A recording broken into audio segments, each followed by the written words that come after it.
Toi aussi, laisse-moi travailler, s'il vous plaît. Laisse-moi travailler ça avec les autres. Alors, bonsoir, c'est M. Touré Suleiman, votre soul, l'homme infatigable. L'homme infatigable. En tant que le fait est en moi, je ne dirai jamais je suis fatigué. Car je ne suis pas né pour être fatigué. Je suis né pour me battre. Je suis un combattant. Un combattant qui ne laisse jamais son épée. Je vis avec mon épée. Je vis avec l'espoir. Je vis avec Dieu. En tant que Dieu est derrière moi. En tant que Dieu est sur mes cheveux. En tant que Dieu me dit, Dieu me donne le souffle de vie. En tant que Dieu me dit, Touré, tu peux, je peux. C'est ça. Donc ça, c'est que nous serions encore ensemble. En tant que le fait est en moi, en tant que Dieu me donne la nuit et le jour, ça, c'est que je ne vais jamais abandonner. Ce que je fais ça pour vous. Ce que je fais ça pour moi. Parce que je veux gagner. Parce que je veux réussir ma vie. C'est ça ma volonté. C'est ça ma détermination. C'est ça que je veux. Je veux réussir ma vie. C'est ça. Durant tous mes parcours, c'était ça mon slogan. Je ne vais jamais abandonner. Si Dieu m'a fait, ce n'est pas un fait au hasard. Si Dieu m'a créé, ce n'est pas un fait au hasard. Parce que j'ai compris que Dieu n'a pas créé, Dieu n'a pas donné la vie au hasard. Au hasard. Jamais. Si Dieu vous a donné la vie, parce qu'il y a un travail qui vous incombe. Si Dieu avait dit que oui, toi, je vais te faire, toi, je vais t'inventer, toi, je vais te créer, tu serais humain, tu ne serais pas un animal inférieur, comme les canards, comme les coqs, comme les chiens, mais un animal supérieur. Si Dieu a dit ça, sur toi, humain en question, sur toi, ton ami en question, sache que la vie ne t'a pas donné au hasard. Tu as un boulot, tu as une responsabilité, tu as un travail effectué dans cette vie-là. Mais c'est vrai. Donc, moi, c'est ça que j'ai remarqué. Durant mes parcours, j'ai remarqué certains faits. Ces faits, je vais énumérer ces faits-là devant vous aujourd'hui et devant nous tous aujourd'hui. Je pense que ça pourra forcément nous arranger. Je ne peux pas dire que oui, ma vie a changé. Non, je ne dis pas cela. Mais ces faits-là ont changé ma vie un peu. Ces faits-là m'ont aidé à finir mes études. Mes études rapidement, sans me poser des questions. Quels sont ces faits? Nous allons énumérer ça ensemble, décortiquer aussi ensemble, voir aussi ensemble. Si c'est réaliste, si c'est vrai, oui, moi je dirais que c'est vrai. Ce sont des faits qui m'ont donné l'espoir. Ce sont des faits qui m'ont permis là où je suis aujourd'hui. Là, je vous le garantis. Il faut être franc. C'est la vérité. Pas vous mentir. Parce que j'ai lu les livres. Je suis un fan de la lecture. Là, je ne peux pas, vous dire, je ne peux pas vous cacher la vérité pour ça. La lecture, c'est mon enfant. La lecture, c'est ma vie. La lecture, c'est de l'eau à boire pour moi. Je lis beaucoup. Même après mes cours, une fois à la maison, je lis beaucoup parce que je fais un plan. Le plan là reste un plan défini sur moi. Quelles qu'en soient mes courses, je vais partir, revenir, sillonner, me balader, mais une fois à la maison, la date que je me suis fixée là, si je viens, je prends encore mon livre, je lis. Depuis que j'ai lu ces parties-là m'ont aidé et m'ont facilité de finir mes études rapidement. Et encore mes parcours qui seraient continués jusqu'à présent grâce à ces parties. Alors, pour changer un peu de vie, j'ai trouvé deux options, selon moi. C'est comment j'ai compris, parce que chacun a sa véracité, chacun a sa philosophie, chacun a son argument, mais moi j'ai trouvé ces deux options comme des options valables, comme des options qui pourront forcément changer la vie d'un être humain, d'un individu. C'est ça que moi j'ai vu, c'est ça que moi j'ai trouvé. Ces options, je prends d'abord comme option la décision. Pour changer sa vie, pour changer notre vie, il faut d'abord la décision. Messieurs, si tu es étudiant, monsieur, si tu fais le brevet, monsieur, si tu fais le bac, monsieur, si tu es là pour une formation, monsieur, la décision dit à toi que cette année, la décision que j'ai prise là, je dois forcément avoir mon bac, je dois forcément avoir mon brevet, je dois forcément avoir mon examen. Ma formation, je dois avoir A+. Je dois forcément sortir avec l'excellence. C'est ça la décision. La décision, je vais être lauréat cette année. Ma décision, quel que soit ce qui va se passer, je vais sortir vainqueur. La décision émane une partie, ça prend une partie de l'objectif en question. Parce que l'objectif qui est là, si j'ai pris ma décision, je prends une feuille. Moi, c'est comme ça que je fais. Le matin, je peux rêver, ou bien la nuit, je peux rêver, je dis, ah, demain, c'est ça que je vais faire, demain, c'est ça que je vais faire, ça que je vais faire. Je commence à compter, je prends une feuille. Dans la nuit même, je ne laisse pas la chose là, c'est que j'ai rêvé là, laisser derrière moi. Non, jamais. Dans la nuit, c'est que j'ai rêvé là, tout en disant, cela m'a interpellé. Si cela m'a interpellé, cela dit que Dieu a soufflé dans mes oreilles, tout en disant, c'est ça qui t'attend, c'est ça que tu dois faire. Je prends ma feuille, je prends mon stylo, je commence à poser tout ce que j'ai rêvé. Moi, c'est ça. Alors, le matin seulement, je prends la décision, tout en disant, la décision qui est là, ça serait faite. Ça serait faite. Ça serait comme un objectif pour moi. Ce que j'ai pris comme décision, là, il faut que ça soit forcément accompli. Ça serait comme un objectif pour moi. Moi, c'est ça. Je prends l'exemple, lorsque je faisais la 10e année, j'avais doublé la 10e année une fois. Alors, on disait dans le quartier, ce monsieur-là révisait beaucoup. Ce monsieur-là, seulement le sourire. Seulement le sourire. On ne lui a pas encore vu avec les filles. Lui ne marche pas avec les filles, seulement avec ses cahiers. Si ce n'est pas le cahier, non, il n'a pas le temps pour les choses comme ce que vous pensez là. Non, c'est ça qu'on me disait dans le quartier. Alors même, j'ai essuyé au brevet. Mais je me suis posé tellement de questions. Pourquoi j'ai essuyé? Pourquoi j'ai payé mon brevet? Pourquoi j'ai payé mon brevet pour passer en 11e année? Pourquoi? Alors mes amis m'ont dépassé. Qu'est-ce que je me suis dit dans la nuit là? On parlait pêle-mêle. Ah, ce monsieur révisait, il est comme un Ronaldinho, c'est ça qu'on disait. Hein? Il aime étudier, mais il n'a pas eu son brevet. Pourquoi? Je ne les ai pas répondu. Mais je me suis posé tellement de questions. J'ai dit, pourquoi je n'ai pas eu mon brevet? Le pourquoi, c'était quoi? La mathématique, c'était un défi à relever pour moi. La chimie, c'était aussi un défi à relever pour moi. La physique, c'était aussi un défi à relever pour moi. Et aussi, il faut lire beaucoup, la dictée. Voici les 4 matières que j'ai citées. Sur ma feuille, j'ai pris ma feuille de notes. J'ai dit, voici les 4 matières. Si j'ai essuyé, ce n'est pas un fait au hasard, parce que je ne connaissais rien dans ces 4 matières. Mais les matières littéraires là, non. Histoire, la géographie, non, ça quand même c'était un cadeau. Mais si j'ai essuyé, c'est que moi j'ai compris, parce que je n'ai rien fait dans ces 4 matières. La mathématique, la chimie, physique, et je prends encore un peu la dictée. Je me suis dit, si j'ai essuyé, je vous garantis que voici les matières qui m'ont pas aidé pour avoir mon brevet. Les 4 matières, il faut forcément que ça soit une mise en garde pour moi.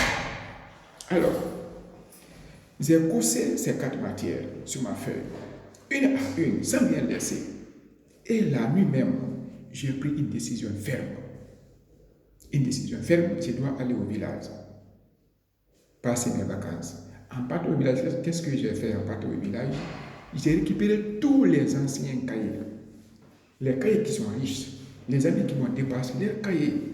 Je peux prendre 2 cahiers, même leçon, 10e année de mathématiques pour une autre personne, deux personnes différentes, mais même leçon. La physique, la chimie, même leçon. La mathématique, même leçon. La dictée, même leçon. Je peux récupérer tous ces cahiers-là. C'était pour m'arranger. Une fois au village, comme ma décision a été déjà prise, c'était un objectif pour moi. Au village, qu'est-ce que je faisais? On sait que réellement, on n'a pas le temps au village. Oui, je l'assume, c'était la vérité.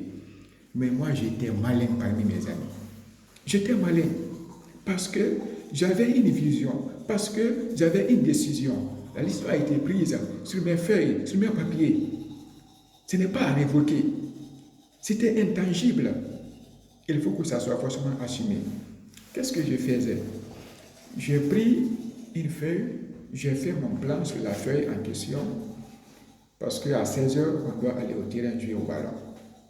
Mais le matin, 8h à 13h comme ça, j'ai le temps. Sauf seulement les travaux avec ma maman, mes parents, mon papa, comme ça, oui. Mais même ça, j'ai vu qu'avec ces travaux-là, je peux faire jusqu'à de 13h à 14h, je peux faire ces travaux-là. Mais de 8h à 11h, je n'ai rien à faire. Je prends ces cahiers. À chaque jour, je prends un cahier. Si c'est la chimie qui me convient, je vais dans la brousse. Parce que, quand je vous ai dit, est un port de peste, mais il y a des brousses bien classiques, là où on peut rester révisé, sans inconvénient. Personne ne peut te pousser et tu ne vois personne. Et encore dans quelque chose d'attirante, pas de bruit, il n'y a rien. Donc je prends mon cahier, je pars dans la brousse, je lis convenablement, je pisse convenablement. Chaque jour, je prends 2 leçons. Chaque jour, je prends 2 leçons. Mais si je viens à la maison, le lendemain, en partant encore dans la brousse pour réviser, je pars avec l'ancien cahier. L'ancien cahier que j'ai révisé hier, c'était la chimie, que j'ai révisé hier, je partais encore avec l'ancien cahier. Avant que je ne commence à réviser la mathématique, je vais d'abord commencer à lire 3 fois l'ancien cahier de la chimie. Seulement la littérature d'abord. C'est tout ce qui est littéraire d'abord. Parce que je n'avais pas encore commencé la pratique. Tout ce qui est littéraire, c'est ça que je prenais. Les matières littéraires, c'est ça que je prenais. Regardez, ce que j'ai d'abord buissé là, avant que je commence la matière mathématique, la chimie d'abord, c'est que j'ai révisé le mardi, c'est ça que je vais encore prendre. Lire 3 fois. C'était ça la décision. Lire 3 fois avant que je ne commence la mathématique. Après la lecture pour 3 fois, je laisse ça. Je prends le cahier maintenant de la mathématique, qui est l'objet du jour. Je commence à travailler dans ça aussi. À réviser 2 leçons dans ça aussi. Mais seulement ce qui était littéraire. Et encore, le lendemain, le cas de la chimie. Mais en partant encore, comme ce que j'ai fait pour l'autre cahier, je prends encore la mathématique, je pars avec la mathématique et la chimie. Avant que je commence la chimie, à réviser la chimie, je vais d'abord lire 3 fois la mathématique avant que je commence à travailler sur la chimie, sur la chimie. C'est ça que je faisais. C'était une décision pour moi. Mes heures sont respectées. Mes heures sont respectées. Mes heures, c'est quoi? Mes heures qui sont là, c'était quoi? À 14h, 15h, je vais quitter dans la brousse et puis revenir aller au terrain. Mais personne ne savait ce que je faisais. Personne. Sauf seulement, je me rappelle un peu, mon papa m'a surpris. Un jour, j'ai révisé. Après la révision, dans la brousse, j'ai commencé à m'endormir. Mon papa m'a trouvé dans la brousse. Mais il fait quoi? Mais il ne m'a pas réveillé. Mais moi, je l'ai vu. Après son départ, je l'ai vu. En partant, mais il ne m'a pas réveillé. Il m'a laissé comme ça. J'étais avec mon cahier, il est parti. Seulement lui qui savait ce que je faisais dans la brousse. Mais c'était une décision prise qui était irrévocable. J'ai fini tous mes cahiers. Je vous le garantis, tous mes cahiers au village, sans rien laisser. La géographie, la chimie, la mathématique, tous mes cahiers, je l'ai tout révisé avant que les vacances ne finissent. Mais personne ne savait, sauf seulement mon papa qui savait ce que je faisais. Donc après les vacances, nous étions venus à Koya pour commencer les cours. Mais tout ce que les profs disaient, non, moi j'avais tout dans la tête maintenant, sauf seulement la pratique qui me restait. Parce que la pratique, je ne connaissais rien dans ça, on n'a pas encore touché la pratique. On n'a pas encore touché la pratique. Oui, on n'a pas encore touché la pratique. Donc, j'ai dit, la théorie, tout était fini. Les cahiers de leçons, comme la géographie, l'histoire, comme ça, morale, tous ces cahiers-là, tout était fini. Tout était dévoré. Tout était incarné dans la tête. Tout était dans la tête maintenant. Ma tête était remplie complètement. Je n'ai pas de questions à me poser. Le professeur, si tu veux, tu peux rester à la maison. Mais moi, j'ai tout accumulé. Tout était dans la tête. Sauf seulement ce qui me restait, c'était quoi? La pratique. Mais la pratique aussi, ma décision, c'était quoi? D'abord de finir dans les vacances, de ne jamais laisser un lopin de temps pour ne pas réviser mes cahiers. La théorie, c'était ça dans les vacances. Parce que au village, il n'y avait pas quelqu'un qui peut m'épauler, qui peut m'aider pour faire la pratique dans ces 4 matières, dans ces 3 matières, la chimie, la physique, la mathématique. Mais arrivé à Koya, la théorie c'était fini, sauf seulement je lisais. Je ne me suis pas dit, il faut d'abord attendre à l'approche des examens et puis je commence à réviser. Non, je ne m'étais pas dit ça. Je ne m'étais pas dit. Comme ce qu'on avait remarqué, seulement ceux qui préparent l'examen et attendent d'abord, si le jour J arrive, ça reste 2 semaines, on commence à réviser. Non, moi je ne m'étais pas dit ça. Moi j'ai commencé à réviser pendant les vacances. Pendant les vacances. C'est comme ça que je faisais. Donc, à mon retour à Koya, après les vacances, la décision qui était figurée, je m'étais dit, pendant les vacances, c'est seulement la théorie que je vais faire. Et après les vacances maintenant, la pratique va commencer. La pratique aussi, il faut être malin. Pour étudier, il faut être malin. C'est ça que je dis souvent à mes frères. Il faut être malin.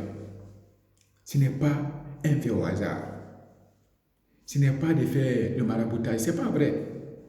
Des gris-gris, ce n'est pas vrai. Il faut étudier. Si tu veux étudier, il faut étudier. Regarde ce que moi je faisais. Moi qui ne connaissais pas, qui ne connaissais rien, c'est qu'il s'agit de la pratique en mathématiques, en chimie, en physique. Mais ce que j'ai remarqué, c'était quoi?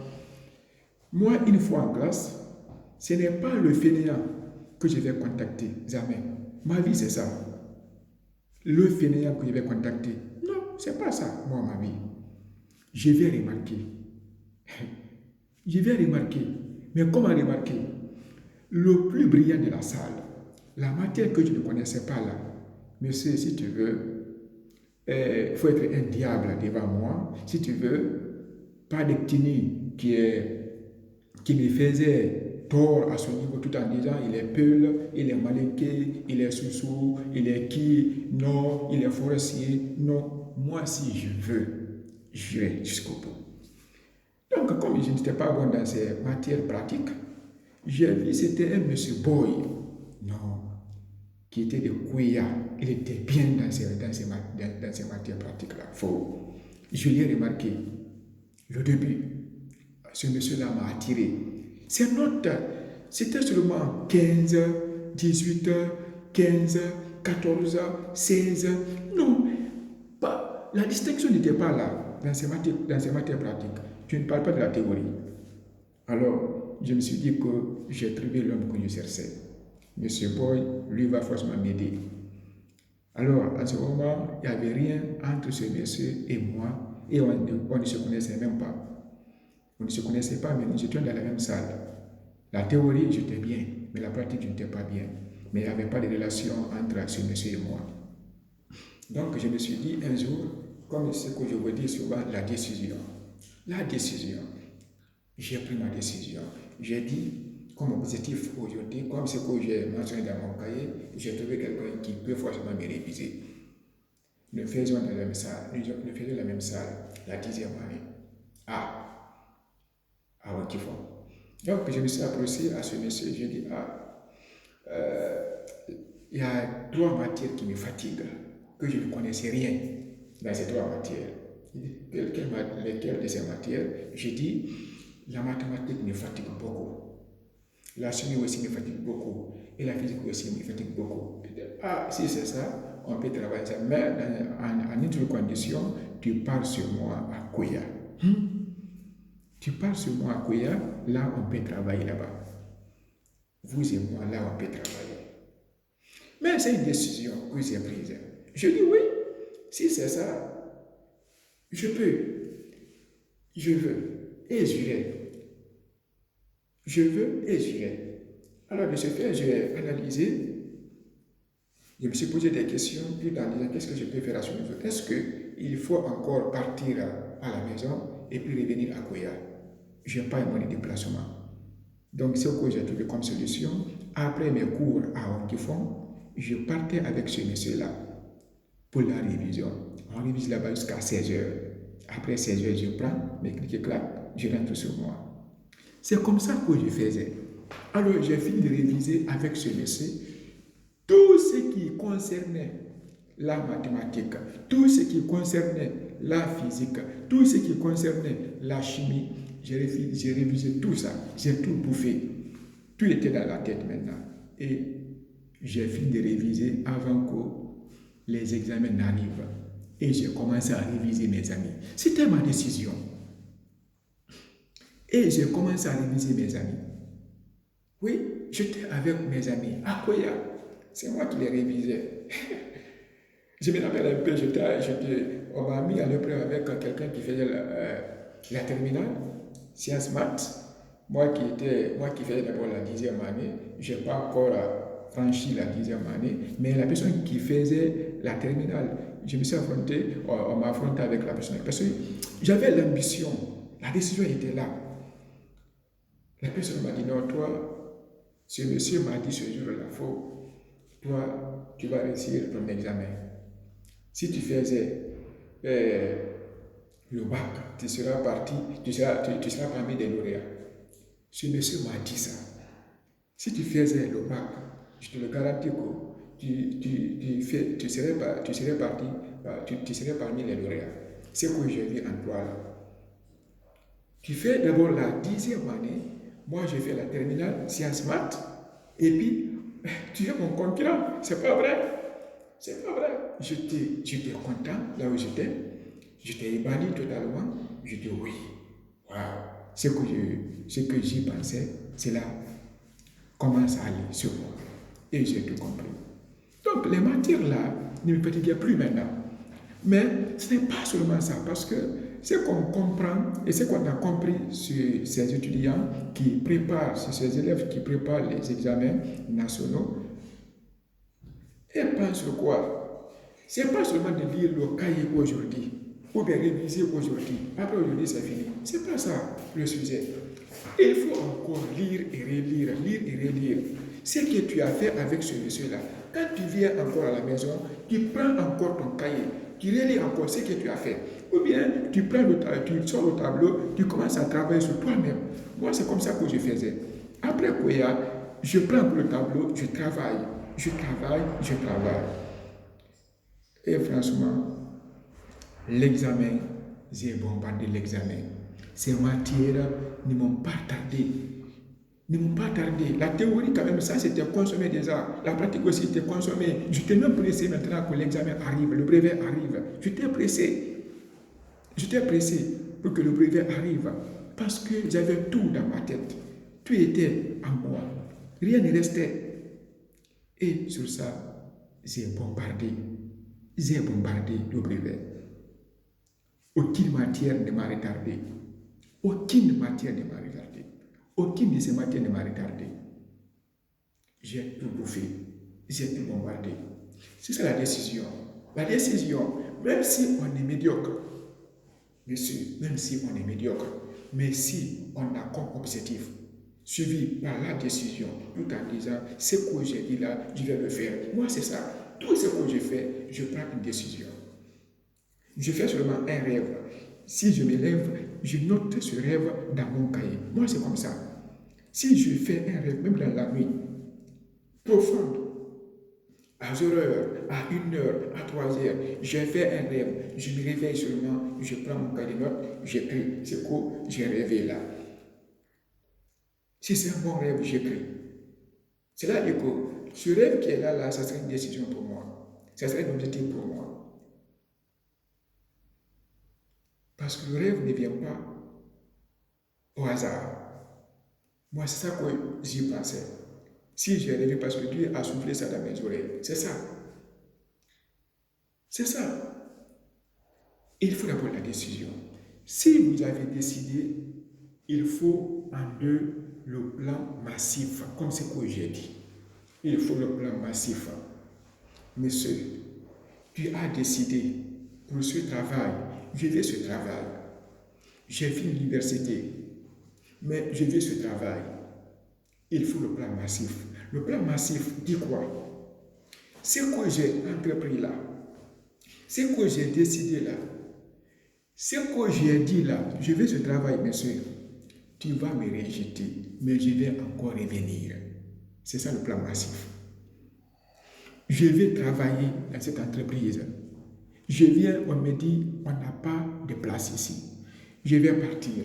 Mais sache que je vais encore revenir. Si là-bas, ça ne va pas, j'irai encore l'autre partie, sans me fatiguer.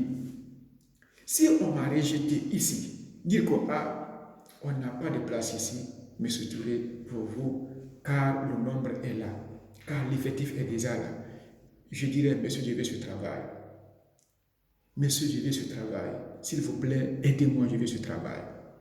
Mais si je vois que là-bas, ça ne va pas, je ne vais pas abandonner. Dire que, comme là-bas, ça ne va pas, j'ai tout compris, ça ne va pas, je vais me retirer. Non, ce n'est pas mon slogan. Ou bien j'ai essuyé le bac une fois, le bac 2 fois. Je vais me retirer, je vais abandonner. Jamais. Le plan massif a dit que si j'ai redoublé là, ce n'est pas encore fini. Je vais encore revenir tenter. Je vais encore revenir tenter. Je vais encore revenir tenter. En tant que je n'ai pas mon bac, je ne vais pas abandonner. Je prends l'exemple sur un monsieur qui était des Iroquois. Cette année, ce monsieur a eu son bac. Il a tenté plus de 7 fois, si je m'abuse. Si je ne m'abuse. 7 fois à 8 fois le bac. 9e année, il a eu son bac. Ça, c'est le plan massif. Ça, c'est une décision à date. Le plan massif qui dit ça. Si j'ai essuyé le brevet une fois, 2 fois, ce n'est pas encore fini. Ce n'est pas encore fini. Si vous voyez que le sec est là, ça c'est que ce qui est réservé derrière le sec, vous connaissez, vous ne le connaissez pas. Si on m'avait saché pour ce boulot, on m'avait dit que tu n'as pas ta place ici. Monsieur, sur toi, je n'ai pas ma place. Monsieur, sur toi, je n'ai pas ma place. Mais j'aurai forcément ce que je veux. Ce boulot-là, j'aurai forcément ce boulot-là. J'irai encore dans une autre entreprise. Taper encore leur portail. Monsieur, je veux un travail. Je veux ce travail. Je veux un travail. Je vais travailler. Si on me dit encore que, monsieur Thierry, on n'a pas de place ici, s'il vous plaît, même si je ne serai pas payé, mais je veux ce travail. Je veux ce travail. Je prends l'exemple sur un monsieur. Il y avait eu 2 personnes, 2 amis, qui travaillaient ensemble. Mais l'entreprise, sur le coup, était fermée. Donc, pas d'emploi pour ces 2 personnes. Mais l'une s'est dit que c'est fini pour lui. Ils ont tapé, ces 2 messieurs, ils ont tapé 2 portails, mais ce qu'ils voulaient, ça n'a pas arrivé. Ils n'ont pas eu de travail. Mais l'autre a dit, si c'est comme ça, moi je préfère me retirer. Il a abandonné, il est resté chez lui, il ne sortait pas, il s'est enfermé avec sa femme, il ne faisait rien. Mais vous savez que la femme, quelle qu'en soit sa beauté, quel qu'en soit l'amour qui est là, si tu ne fais rien, tu ne serais jamais avec la femme. La femme est un être insignifiant. La femme a un esprit qui est différent de notre esprit, l'esprit de l'homme en question. Oui, quel qu'en soit l'amour, quelle qu'en soit la beauté qui est là, mais si tu ne fais rien, tu es toujours devant ses yeux, tu ne fais rien, tu ne fous rien devant elle. Ça, c'est quoi? Elle va t'aimer, mais ça, c'est quoi? Ce qui va se passer là, tu n'en sais rien. Certaines même vont te bouder, vont te laisser, parce que si tu ne fais rien, mais qui va rester? Le ventre, il n'y a rien dans le ventre. Le sac vide ne peut pas s'arrêter. Il faut que le sac soit rempli. C'est ça que moi j'ai compris. Alors, ces deux messieurs, l'autre s'est abandonné, il est resté avec sa femme, mais l'autre a dit, avec le plan massif que je vous dis, l'autre a dit, ce n'est pas encore fini. Il faut encore aller, c'est le travail, chercher un emploi. Regarde ce qui va se passer. Il a dit quoi? Il est rentré dans une entreprise, il a tapé les portes, mais il est rentré dans une entreprise. Là-bas, on lui avait dit que, monsieur, l'effectif est là. On n'a pas de travail pour toi. Mais ce monsieur a dit quoi? Monsieur, s'il vous plaît, même si tu n'aurais pas de salaire, mais laissez-moi travailler ici. Même si vous ne me payez pas dans les fins de mois, mais je vais être occupé. Je ne vais pas être dans ma chambre chaque fois, regarder la télé et être seulement avec ma femme et mes enfants. Je ne fais pas ça. Je vais être occupé. Même si je ne serai pas payé à chaque fin de mois, mais laissez-moi être dans votre entreprise. Laissez-moi rester ici. Travailler avec vous. Même si je ne serai pas payé. Ne me payez pas, mais je vais rester là. C'était un plan massif. Mais ce monsieur, il a resté. Chaque matin, il s'habille très bien, il va au boulot. Chaque matin, il s'habille très bien, il va au boulot. Mais il ne percevait rien. Il ne percevait rien. Chaque fin de mois, il n'est pas payé, il n'a rien comme per diem ou bien comme cadeau, jamais. Rien. Même son transport. Regarde ce qui va se passer. Dieu ne dort pas. Si on veut, si le plan est déjà là, si on décide, si on veut, monsieur, on peut forcément avoir. Ce que tu veux là, en tant que la décision est là, en tant que le plan que tu t'es fixé là est là, en tant que l'objectif qui est là, que tu t'es fixé là est là, monsieur, tu peux forcément avoir ou tu peux forcément y arriver. Si monsieur travaillait comme ça, sans salaire, sans per diem, rien, sans cadeau, rien, l'entreprise même en a marre de lui. Mais qu'est-ce qu'on peut faire à ce niveau? Il a supplié pour rester, parce qu'il veut s'occuper. Il ne veut pas seulement rester dans la maison sans rien faire, seulement avec la femme et ses enfants. C'est dégoûtant. C'est ça qu'il disait. Regarde ce qui va se passer. Dieu va le récompenser. Comment le récompenser? Un cadre de cette société a abandonné. Il s'est retiré. Il a démissionné. Il a démissionné. Qui on doit forcément choisir parmi ses employés, parmi ses travailleurs? C'est ce monsieur-là qu'on doit forcément choisir, qui est bien qualifié, parce qu'il a tout compris maintenant ce qui se passe dans l'entreprise en question. Il n'avait pas de salaire, il ne percevait rien, mais il a tout compris, les coins et les recoins, tous les travaux, ce qui se passe dans l'entreprise, il a tout compris. Dans tous ses bureaux, il a tout compris. Qui on l'avait choisi? C'était ce monsieur-là qu'on avait encore choisi, tout en disant, monsieur, voici votre place. C'est ça un plan massif. Si on décide, si on désire, la décision est là, l'objectif est déjà là. Je vais travailler, tu vas forcément en avoir. Quel qu'en soit ce qui va se passer. Mais tu t'es fixé un objectif, la décision est là, le plan est déjà fixé, tout en disant, je vais travailler et tu auras forcément le travail. Moi, je prends un exemple sur moi, comme ce que je dis, le plan massif. Après mes études universitaires, j'ai dit que je ne dois pas rester à la maison. Parce que la maison n'est pas faite pour moi. Rester à la maison sans rien faire, c'est dégoûtant. Ça joue beaucoup sur moi. Qu'est-ce que je me suis dit? Il faut d'abord être assistant parce que je vais enseigner. Mais comment enseigner? Il ne faut pas rester encore sans rien faire. Comment enseigner? Il faut d'abord chercher quelqu'un qui doit t'épauler, qui doit te donner la pédagogie, comment travailler, comment enseigner, comment accueillir ses étudiants, comment faire ton plan à la maison. Il faut d'abord ça. L'objectif, la décision était d'abord quoi? Chercher la personne en question. J'ai sillonné derrière deux professeurs. D'abord, j'ai commencé par un vieux. Lui a commencé à m'initier. Et j'ai laissé aussi ce vieux. J'étais parti pour faire le marketing.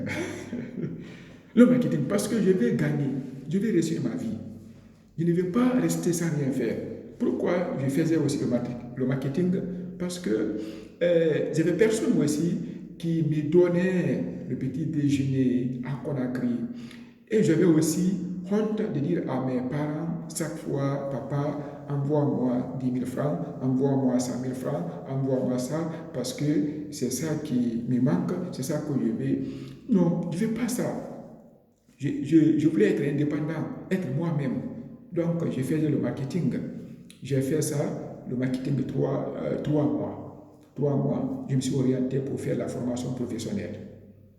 Après la formation professionnelle, maintenant, je me suis encore approché un professeur, un professeur qui va encore m'épauler, m'initier.